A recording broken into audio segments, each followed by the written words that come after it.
শিক্ষা বিভাগৰ কেইবাটাও গুৰুত্বপূৰ্ণ সিদ্ধান্ত এই ভিডিঅ'টোৰ যোগেদি জনাব বিচাৰিছোঁ। 16 নৱেম্বৰ 2023 তাৰিখৰ যিখন অসম কেবিনেট আছিলে সেই অসম কেবিনেটত শিক্ষা বিভাগৰ কেইবাটাও গুৰুত্বপূৰ্ণ সিদ্ধান্ত লোৱা হৈছে আৰু তাত কোৱা হৈছে অসম মাধ্যমিক শিক্ষা পৰিষদ সেৱা আৰু অসম উচ্চতৰ মাধ্যমিক শিক্ষা সংসদ আসাম হায়াৰ ছেকেণ্ডাৰী এডুকেশ্যন কাউন্সিলৰ একত্ৰীকৰণ শিক্ষক নিযুক্তিৰ প্ৰক্ৰিয়াৰ সুশৃংখলকৰণৰ সম্পৰ্কত লোৱা হৈছে কেইবাটাও গুৰুত্বপূৰ্ণ সিদ্ধান্ত। সেৱা আৰু AHSECৰ একত্ৰীকৰণৰ সম্পৰ্কত কোৱা হৈছে বিদ্যালয় শিক্ষাৰ মান উন্নত কৰাৰ লগতে নিয়ন্ত্ৰণ আৰু তত্ত্বাৱধানৰ বাবে মাধ্যমিক শিক্ষা পৰিষদ অসম আৰু অসম উচ্চতৰ মাধ্যমিক শিক্ষা সংসদ অসমক একত্ৰিত কৰি অসম ৰাজ্যিক বিদ্যালয় শিক্ষা পৰিষদ গঠন কৰা হ'ব। তাৰ মানে এতিয়াৰে পৰা আৰু সেৱা আসাম হায়াৰ ছেকেণ্ডাৰী এডুকেশ্যন কাউন্সিলৰ কোনো কথা নাথাকিব। দুয়োটা বোৰ্ডক শিক্ষা বোৰ্ডক একত্ৰীকৰণ কৰি অসম ৰাজ্যিক বিদ্যালয় শিক্ষা পৰিষদ নামেৰে নামাকৰণ কৰা হ'ব, সেই কথাটো ইয়াত কোৱা হৈছে। তাৰপিছতে কৈছে সুশৃংখল শিক্ষক নিযুক্তি প্ৰক্ৰিয়াৰ সম্পৰ্কত কোৱা হৈছে বৃত্তিমূলক বিদ্যালয়সমূহৰ বিষয় শিক্ষক সহ স্নাতক আৰু স্নাতকোত্তৰ শিক্ষকৰ নিযুক্তি প্ৰক্ৰিয়া সুশৃংখলিত কৰাৰ বাবে অসম মাধ্যমিক শিক্ষা সেৱা, তাৰপিছত কোৱা হৈছে দ্বিতীয় সংশোধনী বিধি 2023 আৰু অসম মাধ্যমিক শিক্ষা প্ৰাদেশিক বিদ্যালয় সেৱা দ্বিতীয় সংশোধনী বিধি 2023ত অনুমোদন।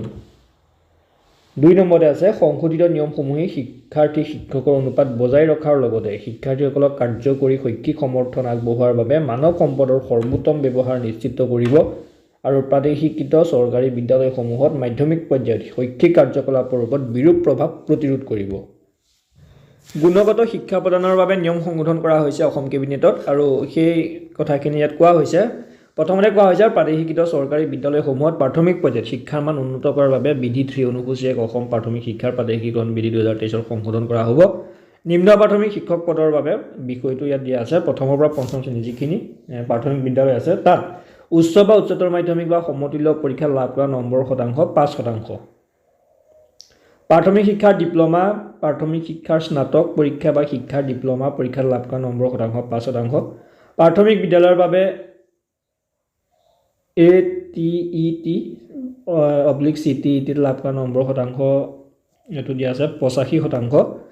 তলত উল্লেখিতসমূহৰ বাবে 5 নম্বৰ NCC প্ৰমাণপত্ৰ থাকিব। তাৰপিছত যদি প্ৰমাণপত্ৰখন C প্ৰমাণপত্ৰৰ বাবেও 5 নম্বৰ থাকিব আৰু যদি B প্ৰমাণপত্ৰ হয় তেনেহ'লে 3 নম্বৰ থাকিব। তাৰপিছত অসমক প্ৰতিনিধিত্ব কৰি ৰাষ্ট্ৰীয় পৰ্যায়ত বা তাৰ ঊৰ্ধত কোনো স্বীকৃত ক্ৰিয়াত অংশগ্ৰহণ কৰিলে বা স্বীকৃতিপ্ৰাপ্ত হ'লে বা অসমক প্ৰতিনিধিত্ব কৰি ৰাষ্ট্ৰীয় পৰ্যায়ত বা তাৰ ঊৰ্ধত পৰিৱেশত কলা বা সাংস্কৃতিক কাৰ্যসূচীত অংশগ্ৰহণ কৰিলে বা স্বীকৃতিপ্ৰাপ্ত হ'লেও তাত নম্বৰ থাকিব। তাৰপিছত উচ্চ প্ৰাথমিক শিক্ষক পদৰ বাবেও কিছুমান নিয়ম সংশোধন কৰা হৈছে। সেই নিয়মখিনি ইয়াত কোৱা হৈছে। প্ৰথমতে কৈছে যে উচ্চ বা উচ্চতৰ মাধ্যমিক বা সমতুল্য পৰীক্ষাত লাভ কৰা নম্বৰ শতাংশ 5%। স্নাতক পৰ্যায়ত লাভ কৰা নম্বৰ শতাংশ 5%। যিকোনো বিষয়ত প্ৰাৰ্থীৰ মেজৰ থাকিলে মুখ্য বিষয়ত লাভ কৰা নম্বৰসমূহ বিবেচনা কৰা হ'ব। DLED শিক্ষাৰ স্নাতক পৰীক্ষা বা শিক্ষাৰ ডিপ্ল'মা বা শিক্ষাৰ স্নাতক পৰীক্ষাত লাভ কৰা নম্বৰ শতাংশ 5%। উচ্চ প্ৰাথমিক বিদ্যালয়ৰ বাবে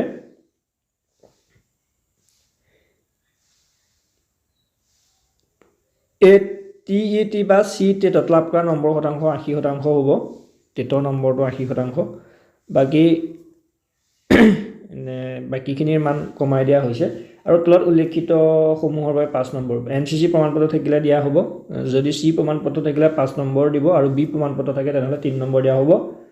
বা অসমক প্ৰতিনিধিত্ব কৰি ৰাষ্ট্ৰীয় পৰ্যায়ত বা তাতোতকৈ ঊৰ্ধত যিকোনো স্বীকৃত ক্ৰিয়াৰ অংশগ্ৰহণ কৰিলে বা স্বীকৃতিপ্ৰাপ্ত হ'লে বা অসমক প্ৰতিনিধিত্ব কৰি ৰাষ্ট্ৰীয় পৰ্যায়ত বা তাতোতকৈ ঊৰ্ধত পৰিৱেশ্য কলা বা সাংস্কৃতিক কাৰ্যসূচীত অংশগ্ৰহণ কৰিলে বা স্বীকৃতিপ্ৰাপ্ত হ'লে 5 নম্বৰ দিয়া হ'ব। গতিকে এই নিয়মখিনি সংশোধন কৰা হৈছে। অসম কেবিনেটে সংশোধন কৰিছে। গতিকে এতিয়াৰে পৰা শিক্ষক নিযুক্তিৰ ক্ষেত্ৰত নতুন নিয়ম, আগৰ নিয়মৰ লগত কোনো মিল নাই, নতুন নিয়ম আহিছে।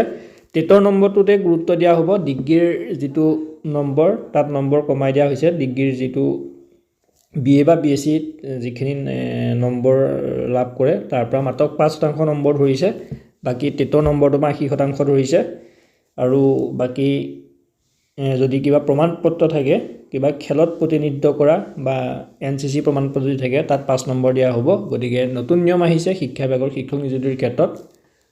LP শিক্ষকৰ কাৰণেও আহিছে আৰু উচ্চ প্ৰাথমিক শিক্ষক পদৰ বাবেও নতুন নিয়ম চৰকাৰে আনিছে। গতিকে কথাখিনি এইখিনি আছিল অসম কেবিনেটে লোৱা সিদ্ধান্তসমূহ শিক্ষা বিভাগৰ ক্ষেত্ৰত। এই গুৰুত্বপূৰ্ণ খবৰখিনি জনালোঁ। ধন্যবাদ।